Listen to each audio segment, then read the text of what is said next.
Yeah, good afternoon. Welcome back. Good to see you guys. Heading out to Ann Arbor to play a much improved Michigan team. Last time we saw them, they were in the midst of their own adversity. They've since got their head coach, Aaron Virtue, back.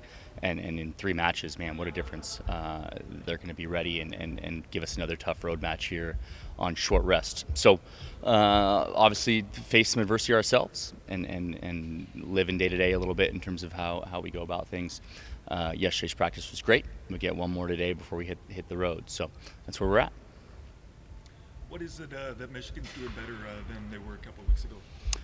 They're healthier. They were dealing with some significant health at the middle blocker position. They've also made some lineup changes that I think have elevated them, and they just look more organized, and more comfortable within the adversity that they're facing. I thought they played Nebraska really tough in their first set. They obviously came away with a win against Northwestern, a really strong squad. So, I know to me, it just looks like good leadership and good coaching. Do you take anything away from your first matchup, or do you feel like maybe you're facing a different team? Yeah, in this case, I mean, this close, you'd think, all right, the scouting report looks pretty similar, and let's just do it again. But it's going to be different, right? For lots of reasons, we're not in the path. They look better. We obviously are working through our own adversity, and so yeah, I think we approach it with a little bit more of a fresh mindset. And if it goes well, then great. But let's approach it as if it's the first time we've played them. It's probably my mindset. You've had this phrase that I think about a lot, that commitment is not conditional. Yeah. Do I have that right? Yeah. What are you seeing from your players right now? Is that something that you feel like is going to be a reality versus just kind of a concept? Is that something you're trying to emphasize? Yeah, it's a little countercultural, is what I would say. All around them, right? In sports, you're surrounded by just the conditionality of it, right? And that support and effort and things are based on performance, right? And so, how do we exist independent of that? And what does it look like on just a choice by choice basis? And so, yeah. Each day we've been thinking about just the different choices we make individually and collectively, and does it express that value of, okay, it's not conditional. If we were winning or losing, it shouldn't look too dissimilar, and if it does, that's an issue. Is that something that's playing out for you? I mean, I know that this is a new role for you, a new team.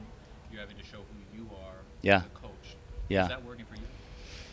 Yeah, I've been in a little more adversity than them, I would say, right? In terms of, I sometimes joke with them, hey, I've lived your life twice in terms of an age, but just they only know it as they experience it, right? Is the hard part of coaching. There's no credit report, right? You got to start over with a group of young kids all over again, and they're experiencing some firsts, and so you're trying to give them the best guidance as they can, thinking both in the short term but also in the long term of life in terms of how they're going to handle the real adversities waiting for them in the real world.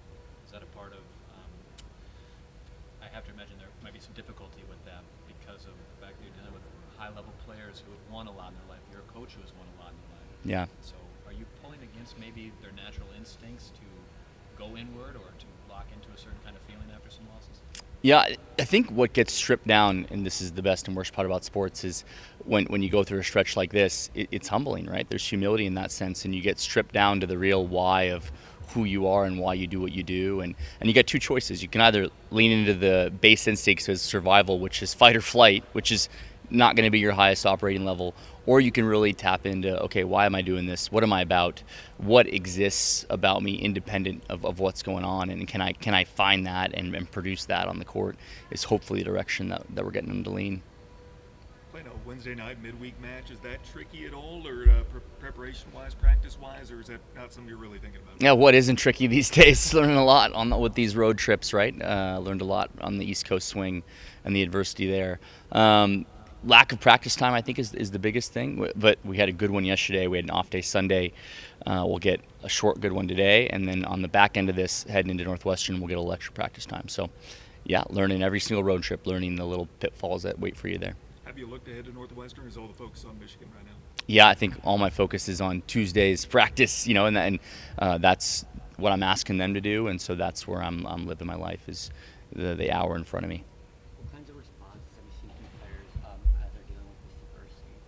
Yeah, I see more of themselves, right? I see some searching too, right? That they're going through their strategies for of what's worked in the past for them as elite athletes, in terms of, all right, I can give more physical effort, I can watch more film, I can have more conversations, and so trying to guide them, towards those behaviors. But for a lot of them, I'm seeing more of themselves, which is great.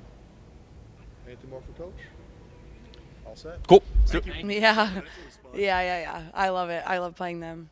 I have the coaches at Ohio State. We would cross out all the M's. It was just like a tradition. So I had them do that for me the other week, and I anticipate it happens again this week. But it's always someone I'm excited to play. What's the road environment like there? It was. I mean, at Ohio State, it was feisty. Like they came for us. I mean, we're their big rivals, but I anticipate it being the exact same when we step in there tomorrow. How do you feel like you've settled into Keegan's system here? I love it. I mean, it's fun. It's like, as you can tell, like we're still working on things, but I think everyone has good intentions and is working in the right direction. So I've enjoyed it so far, and I'm growing individually as a player. And moving forward, I want to go play pro, and I think he's getting me ready for that, and that's all I can ask for. Do you feel like there's still something else you want to accomplish or another step you want to take before then? Just keep growing as a learner and as a player. Like there's always stuff to learn. The game is always growing, and like pro is a whole different beast. So it's just like time to take in all the information I can while I'm still here. What's the mood in the locker room right now? I mean, you still feel like everything you set out to do is still in front of you? Yeah, absolutely. I still believe. I still have hope in this group of girls. Things aren't ideal right now, but spirits are still high. I still love seeing their faces every day. It's not a personal thing, so we still enjoy being around each other and sharing that friendship, but we still have things to work on, obviously. How are you? I know that you have a high competitive drive. It's a big part of your personality. Yeah. What goes through your mind when you're having to deal with a moment like this? Where you're Yeah, I'm not sleeping well, that's for sure. But no, like you said, I am a competitor and I love to win. So I guess when things like this happen, it just makes me think as a leader, and it's just like, what more can I do for them?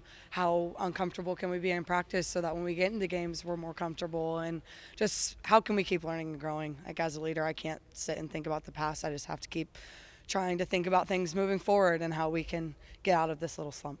When I think a lot about how you have all these individual pieces, right? Like coming into the season, it's this feeling of a new team, but Yeah. right, you have Keegan with a good Yeah. success record. You have you coming in with your Yeah. pedigree, Taylor, all these things. What is the difference between what things might look like and then the reality of trying to actually become a team? Yeah, it's hard. It's not just all about talent, and it's about chemistry and knowing the system and everybody buying into that. And I think with a new coach, that takes time, obviously. And I just think day by day we're still buying in, we're still trying, and it's just going to take us some time. But luckily for us, there's still time left. There's not a lot, but there's still just time left, and I think we are holding on to a lot of hope, and we still believe. And if we still believe, we can do anything. So. As you guys reach kind of the midpoint of your season, when you do face adversity on the court, what's your kind of strategy or plan to rally the team around? Yeah, I just try to encourage. When adversity does happen, people get uncomfortable and people like to go inwards, and that we just can't do that. And we just have to keep encouraging each other to go for it, because that's the only way we're going to get out of that adversity. But I think, like I said, the more we practice it in this gym, the easier it will show up on game nights when the lights are bright. So I think just keep pushing and keep trying and making ourselves uncomfortable when we can. Speaking of this gym, what do you think of the game day atmosphere here? I love it. It's so cool. It's awesome. And I love how the fans just enjoy good volleyball. There's gyms you go to that like obviously are cheering for the home team, but I feel the love here from the Gopher fans. But at the same time, I just appreciate fans that appreciate good volleyball. And I think that's what we have with the fans here. A lot different than being a visiting player here? Yeah, I'm a little bit. I think they still cheer loud, but yeah, I get a lot of love. After the games, they're always like, we love seeing you in maroon and gold. And I definitely wasn't getting that last year or the past couple of years. So yeah, I'm feeling a lot of love. Any more for Kylie? Awesome. Thanks, guys. Thank you. First things first, how you feeling? I'm feeling good, I think. I mean, yeah, we have some things to work on, obviously, but other than that, there's nothing. We still get to come in every day and play volleyball at the PAV and practice with our people, and we have a coaching staff that wants to be here and work with us. So, I mean, it's not going well right now, but, I mean, it could be worse somewhere else. It's good right now. You personally, though, are you feeling better? I am, yeah. The week off, yeah. Michigan, I mean, you just saw them a couple of weeks ago. What do you take from that? I think, obviously, with the last couple of games, they'll have a different scouting report, and since we've already played them, they'll adjust some things. I mean, we'll adjust some things from playing them last. It should be a good game. I think it'll be a good test for us to play them again, not at our own gym, so I think it'll be another good game. Is it a tough place to go there and play? In the past, it has been. I think that they normally fill it up pretty well for us, so... But since it's a Wednesday, I have no idea if there's going to be a lot of people. But normally it's a pretty good atmosphere. There's a good amount of people there. I don't know if you got a chance to watch their game with Northwestern, but did you notice anything help them get their first conference win? I did not watch the game, so I have no idea. No. Anything that stands out to you from them having played them? Yeah, I think they do have a lot of good hitters. I think their defense has gotten a lot better from last year. I know they switched to libero. The setters are still the same. I know Erin Virtue's working behind the scenes because she has a lot of experience with volleyball just in general. So I know they're a lot better in a lot of their aspects they have, but definitely offensively, I think we can tell a pretty big difference from last year. So, What last year this team faced a unique kind of adversity.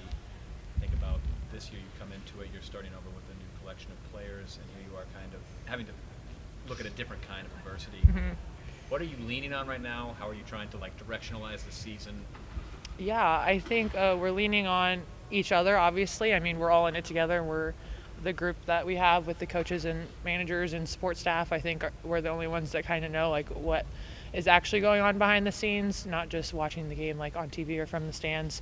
So I think we have each other to talk to about it. I mean, we all live with each other, so we get to talk about it a lot. But other than that, I think it's pretty much just the group we have. I think directionally, it's just one day at a time, being where our feet are, and then working through the problems. I mean, any good team can face adversity like this. I think it's just our first time kind of maybe facing this kind of adversity, so we're just all trying to figure it out together, I think. Is there, I just think about you all as competitors. Mm-hmm. This is going to sound stupid. Does it bother you? Do things like this bother you, or is it like you're trying to learn, or how do you process it? Yeah, I think it does bother us. I think so. Sometimes, during the game, we kind of have no idea what's going on. We don't really know what we're trying to fix things, and we don't really know what we're trying to fix until you don't really see it until after the game, and you get to watch film because you're just so far in it at that point. I think, but once you get to step out of it and watch film, and you kind of need to internalize yourself and see hey, what can I do better, and then how is that going to help the group, and then I can kind of worry about the group if I have my own stuff in line. So I think right now that's the point we're at, where we're all trying to figure ourselves out to better the group, and then we can come together as a group and kind of figure it out together at that point. Yeah. So when you did take that step back, did you notice anything differently that maybe you wouldn't have noticed had you were playing? Yeah, for sure. When I wasn't playing against Maryland, I was like, oh my gosh, I don't know what to do. Again, I was before the game, I was like, I don't know what to do. It was I haven't been in this position in a really long time. But even when we're watching film, I think there's a lot of things that we realize either aren't as bad. When we're in the game, we're like, wow, that was really, really bad. And then we step out of the game and we're like, okay, we probably put too much emotional energy into that because it wasn't as bad as we thought it was. Or I think commonly we don't realize how good things are that we're doing right, and then we're not giving ourselves enough credit in the game, so it's just kind of a weight on our shoulders because we're focusing so much on the bad because we think it's really bad just because it's magnified since we're playing on Big Ten and there's people there. So I think taking a step back for us is we need to start realizing a lot more of the good and giving ourselves credit for that, and then hopefully it turns into more good once we start letting go of the bad a lot sooner. Anything more from Melani? You're all set? Awesome. Thank you. Thanks, Thanks, guys. Melanie.